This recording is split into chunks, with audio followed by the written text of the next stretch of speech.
ගෙදර කවුද? අක්කේ. කොට වෙන්නේ බල්ලා විතරයි ඉන්නවා.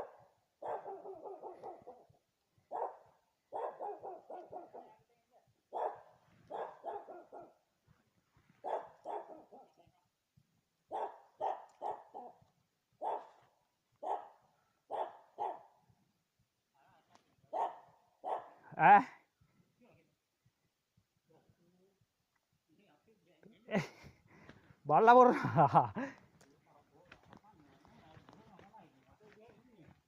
මාමේ මේ අක්කාගේ නම මොකක්ද දෙන්නේ? දිරුක්ෂණ දිශා කියන්නේ කවුද? එහා පැත්තද? ඒ රේණුකා හේරත් කියන්නේ? රේණුකා මෙහෙ. ඔයාලා රේණුකා? ඔව්. මෙතන යන්න පුළුවන්ද එහා පැත්තට? ඔව් යන්න පුළුවන්. බල්ලා හිට දන්නේ නැහැ.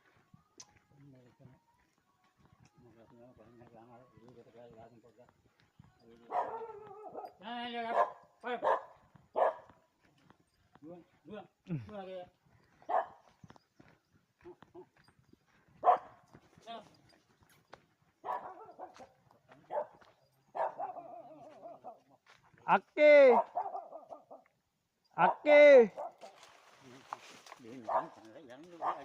එහෙත් ඉන්නනේ බල්ලෙක්. ඒක තමයි ඔය. ඒකද මේ? ඔව්.